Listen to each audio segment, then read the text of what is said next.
भुवः स्वः तत्सवितुर्वरेण्यं भर्गो देवस्य धीमहि धियो यो नः प्रचोदयात्.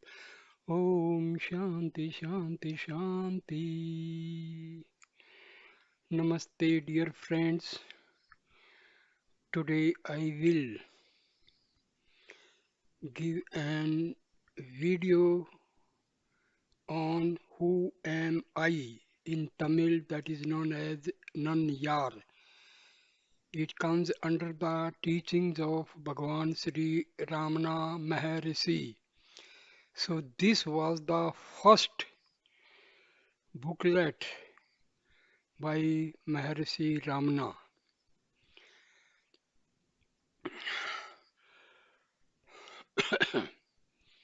So who am I is the title given to a set of questions and answers bearing on self-inquiry. The questions were put to Bhagwan Sri Ramana Maharshi by one Sri N. Sivaprakasam Pillai about the year 1902.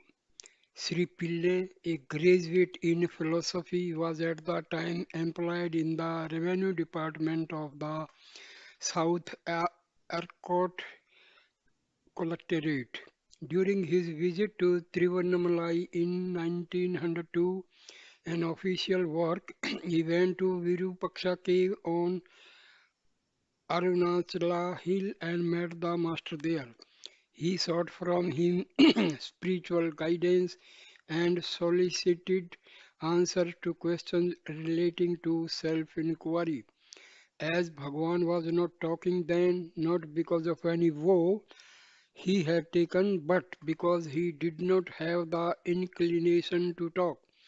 He answered the questions put to him by gestures, and when these were not understood by writing, a recollected and recorded by Sri Shiv Prakasham Pillai, there were 14 questions with answers to them given by Bhagwan. This record was first published by Sri Pillai in 1923, along with a couple of poems composed by himself relating how Bhagwan's grace operated in his case by dispelling his doubts and by saving him from a crisis in life. Who Am I? Has been published several times subsequently. We find 30 questions and answers in some editions and 28 in others. There is also another published version in which the questions are not given and the teachings are rearranged in the form of an essay. The extant English translation is of this essay.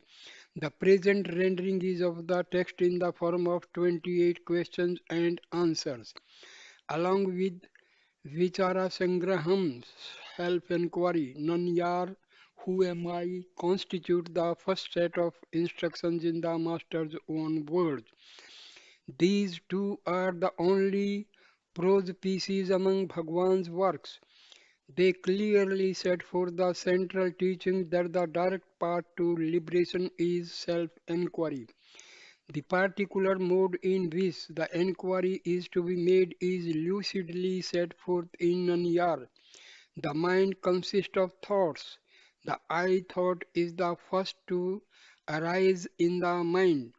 When the inquiry, who am I, is persistently pursued, all other thoughts get destroyed, and finally the I thought itself vanishes, leaving the supreme non-dual self alone. The false identification of the self with the phenomena of non-self, such as the body and mind, thus ends, and there is illumination, sakshatkara. The process of inquiry, of course, is not an easy one.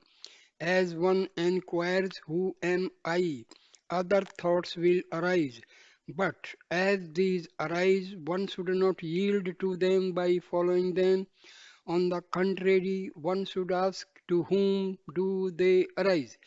In order to do this, one has to be extremely vigilant. Through constant inquiry, one should make the mind stay in its source without allowing it to wander away and get lost in the mazes of thought created by itself.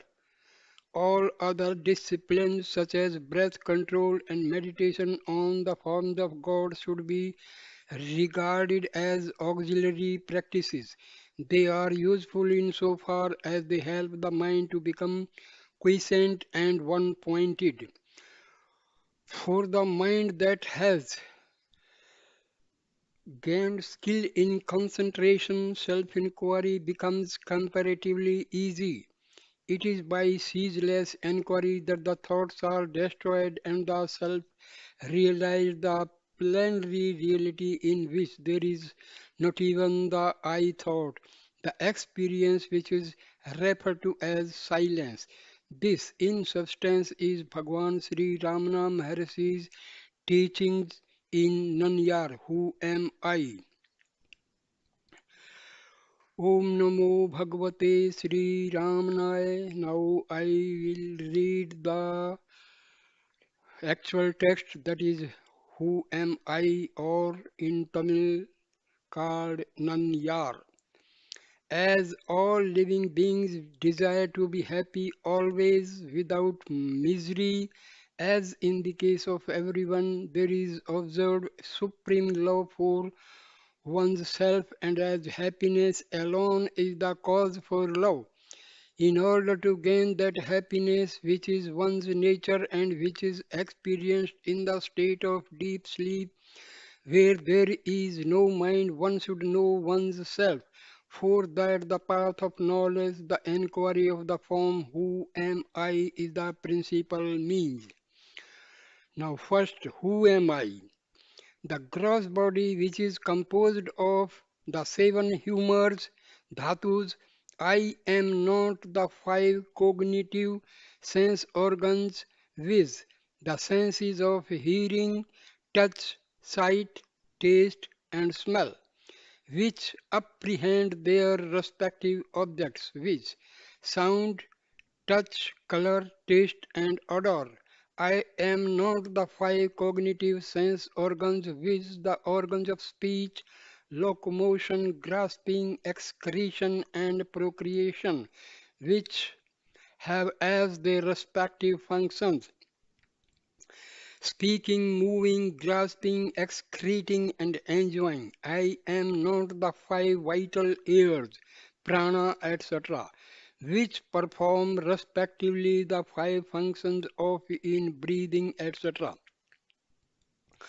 I am not even the mind which thinks. I am not the nescience too, which is endowed only with the residual impressions of objects, and in which there are no objects and no functioning.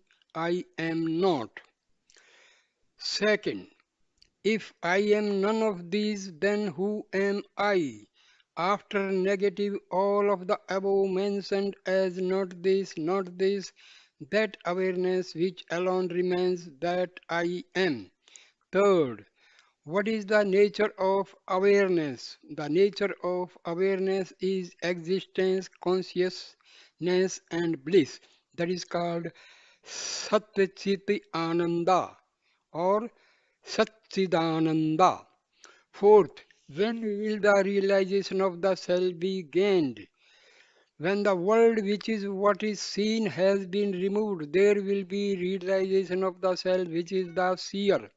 Fifth, will there not be realization of the self even while the world is there, taken as real? There will not be. Sixth, why? The seer and the object seen are like the rope and the snake, just as the knowledge of the rope, which is the substrate, will not arise unless the false knowledge of the illusory serpent goes, so the realization of the self which is the substrate, will not be gained unless the belief that the world is real is removed. Seventh, when will the world which is the object seen be removed? When the mind, which is the cause of all cognitions and of all actions, becomes quiescent, the world will disappear. Eighth, what is the nature of the mind? What is called mind is a wondrous power residing in the self. It causes all thoughts to arise. Apart from thoughts, there is no such thing as mind. Therefore, thought is the nature of mind. Apart from thoughts, there is no independent entity called the world. In deep sleep, there are no thoughts and there is no world. In the states of waking and dream, there are thoughts and there is a world also. Just as the spider emits the thread of the web out of itself and again withdraws it into itself, likewise the mind projects the world out of itself and again resolves it into itself. When the mind comes out of the self, the world appears. Therefore, when the world appears to be real, the self does not appear. And when the self appears science, the world does not appear. When one persistently inquires into the nature of the mind will end leaving the self as the residue. What is referred to as the self is the Atman. The mind always exists only in dependence on something gross. It cannot stay alone. It is the mind that is called the subtle form or the soul, that is Jiva. Ninth, what is the path of inquiry for understanding the nature of the mind? That which rises as I in this body is the mind. If one inquires as to where in the body the thought I arises first, one would discover that it arises in the heart. That is the place of the mind's origin. Even if one thinks constantly one will be led to that place. Of all the thoughts that arise in the mind, the I thought is the first. It is only after the rise of this that the other thoughts arise. It is after the appearance of the first personal pronoun that the second and the third personal pronoun appear. Without the first personal pronoun, there will not be the second and the third. Tenth, how will the mind become quiescent? By the enquiry, who am I? The thought, who am I, will destroy all other thoughts, and like the stick used for stirring the burning fire, it will itself in the end get destroyed. Then there will arise self realization. 11. What is the means for constantly holding on to the thought, who am I? When other thoughts arise, one should not pursue them but should inquire to whom do they arise. It does not matter how many thoughts arise. As each thought arises, one should inquire with diligence to whom has this thought arisen. The answer that would emerge would be to me. Thereupon, if one inquires who am I, the mind will go back to its source and the thought that arose will become quiescent. With repeated practice in this manner, the mind will develop the skill to stay in its source. When the mind that is subtle goes out through the brain and the sense organs, the gross names and forms appear. When it stays in the heart, the names and forms disappear.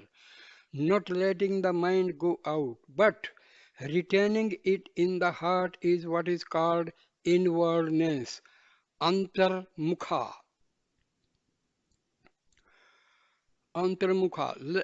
Letting the mind go out of the heart is known as externalization, bahirmukha. Thus, when the mind stays in the heart, I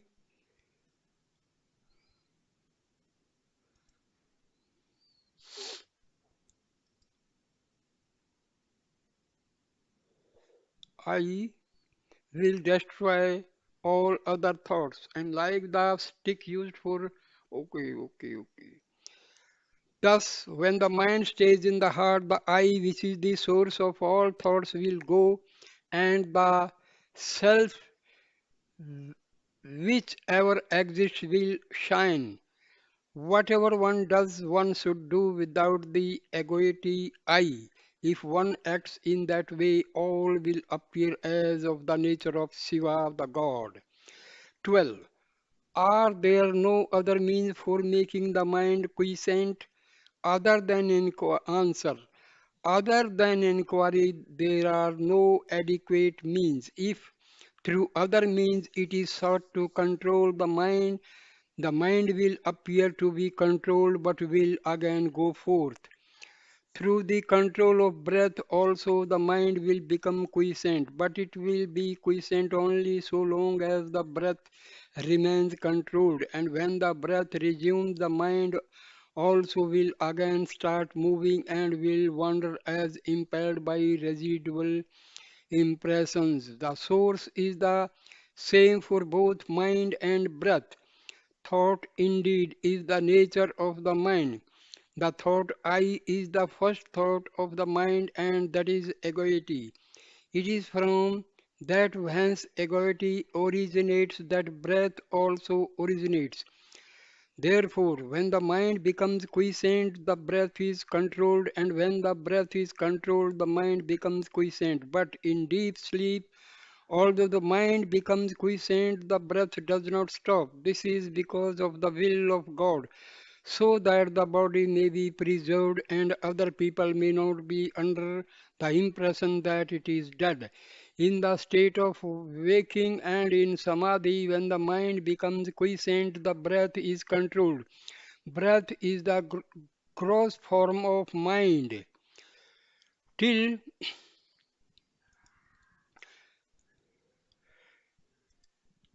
Till the time of death, the mind keeps breath in the body, and when the body dies, the mind takes the breath along with it. Therefore, the exercise of breath control is only an aid for rendering the mind quiescent, mano nigraha. It will not destroy the mind, mano nasa. So, like the practice of breath control, meditation on the form of God, repetition of mantras, restriction on food, etc., are but aids for rendering the mind quiescent. Through meditation on the forms of God and through repetition of mantras, the mind becomes one pointed. The mind will always be wandering, just as when a chain is given to an elephant to hold in its trunk, it will go along grasping the chain and nothing else. So also when the mind is occupied with a name or form, it will grasp that alone. When the mind expands in the form of countless thoughts, each thought becomes weak. But as the thoughts get resolved, the mind becomes one pointed and strong. For such a mind, self inquiry will become easy. Of all the restrictive rules that relating to the taking of sattvic food in moderate quantities is the best. By observing this rule, the sattvic quality of mind will increase and that will be helpful to self inquiry. The residue 13. The residual impressions, thoughts of objects appear wending like the waves of an ocean. When will all of them get destroyed? As the meditation on the self rises higher and higher, the thoughts will get destroyed. 14. Is it possible for the residual impressions of objects that come from beginningless time as it were to be resolved and for one to remain as the pure self? Answer. Without yielding to the doubt, is it possible or not? One should persistently hold on to the meditation on the self. Even if one be a great sinner, one should not worry and weep. Oh, I am a sinner, how can I be saved? One should completely renounce the thought I am a sinner and concentrate keenly on meditation on the self. Then one would surely succeed. There are not two minds, one good and the other evil. The mind is only one. It is the residual impressions that are of two kinds, auspicious and inauspicious. When the mind is under the influence of auspicious impressions, it is called good, and when it is under the influence of inauspicious impressions, it is regarded as evil. The mind should not be allowed to wander towards worldly objects and what concerns other people. However bad other people may be, one should bear no hatred for them. Both desire and hatred should be eschewed. All that one gives to other ones gives to oneself. If this truth is understood, who will not give to others? When one's self arises, all arises. When one's self becomes quiescent, all becomes quiescent. To the extent we behave with humility, to that extent there will result good. If the mind is rendered quiescent, one may live anywhere. How long should inquiry be practiced? That is 15th. As long as there are impressions of the objects in the mind, so long the inquiry, who am I, is required. As thoughts arise, they should be destroyed then and there in the very place of their origin through inquiry. If one resorts to contemplation of the self unintermittently until the self is gained, that alone would do. As long as there are enemies within the fortress, they will continue sally forth. If they are destroyed as they emerge, the fortress will fall into our hands. 16. What is the nature of the self? Answer. What exists in truth is the self alone. The world, the individual soul and God are appearances in it.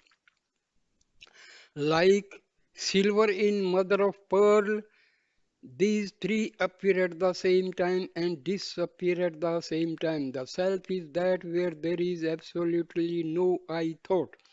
That is called silence. The self itself is the world. The self itself is I. The self itself is God. All is Shiva, the self. 17. Is not everything the work of God?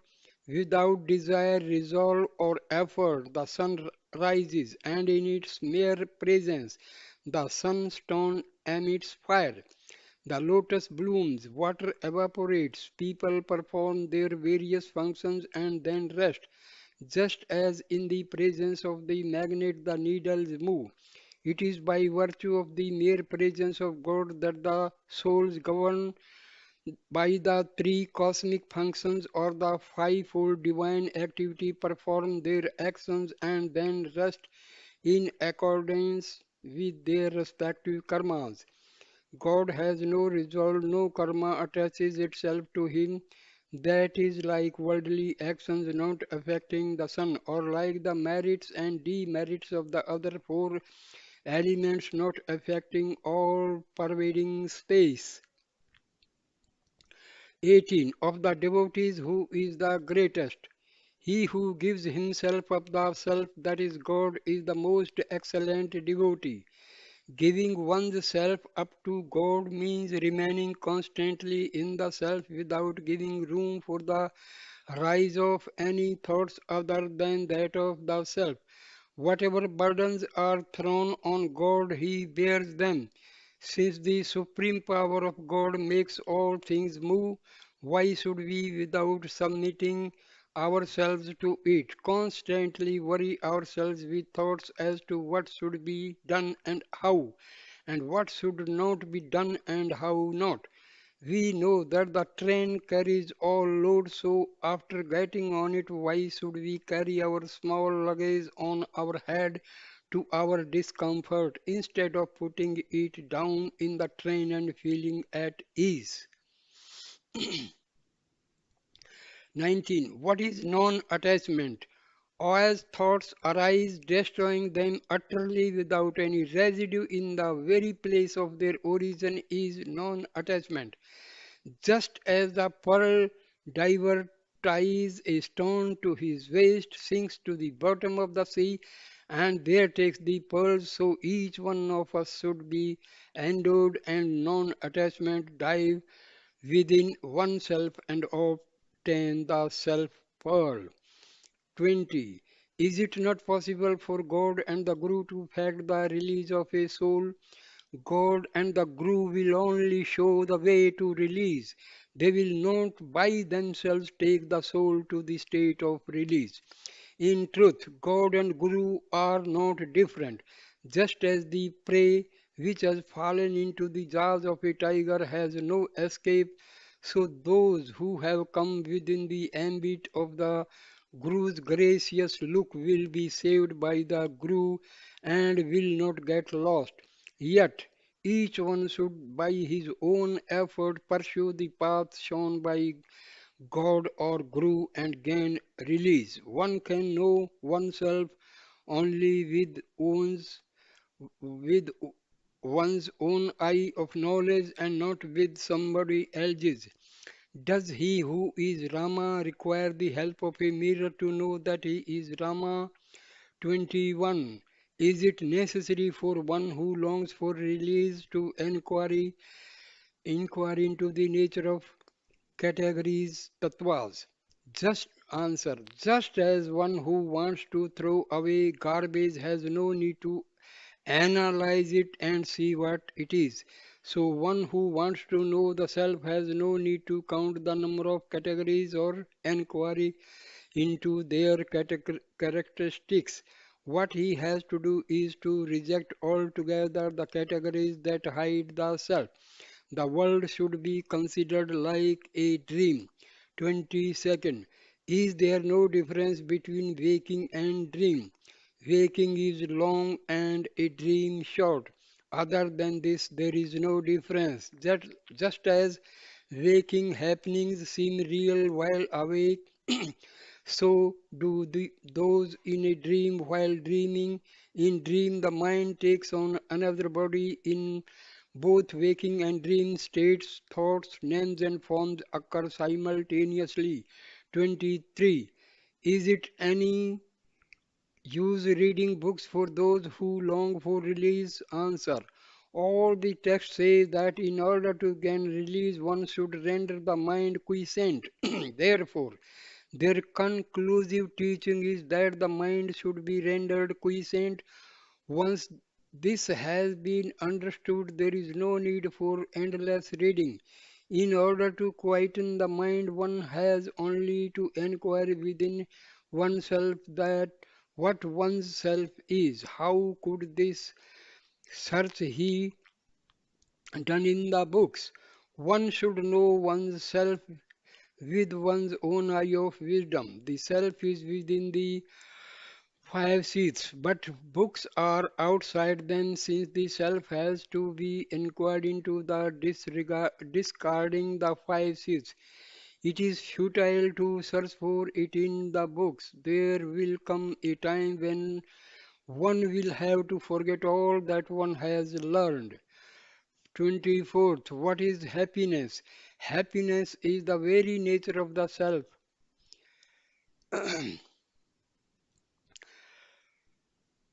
Happiness and the self are not different. There is no happiness in any object of the world. We imagine through our ignorance that we derive happiness from objects. When the mind goes out, it experiences misery. In truth, when its desires are fulfilled, it returns to its own place and enjoys the happiness that is the self. Similarly, in the state of sleep, the,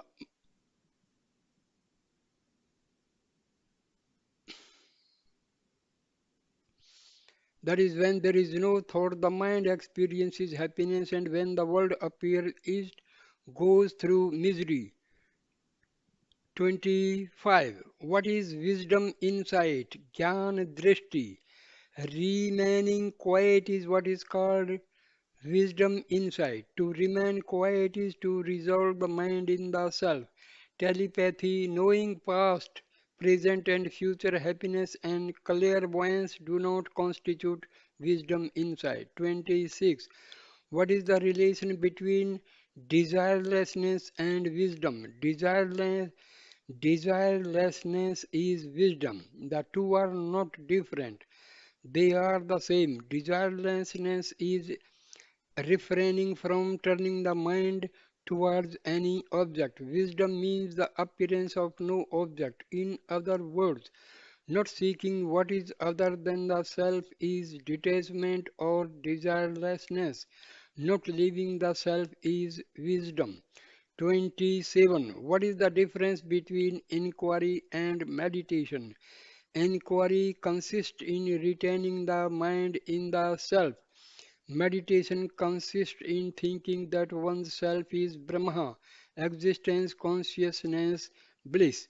28. What is release? Inquiring into the nature of one's self that is in bondage and realizing one's true nature is release. Sri Ramana Pan, Ramana Panam Astu. So, this was the first book written by, not exactly by Ramana Maharshi, because he has just answered the questions put by devotees. So, now what is the gist of this? Who am I? See, there are two eyes. One eye is false, that is our ego, and the other eye is the real I, that is our soul, our Atma. So remember one thing, who am I should not be used as a mantra. We should not recite who am I, who am I, who am I repeatedly. It will be of no use. Just you have to contemplate in your mind, who am I? Where from I have come? When did I come? Where I will go?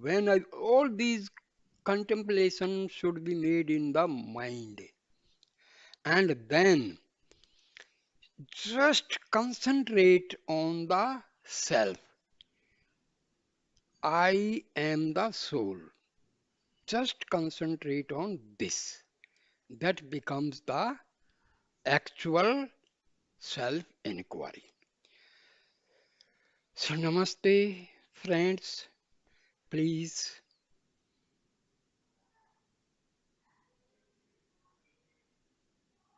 like, comment, share, and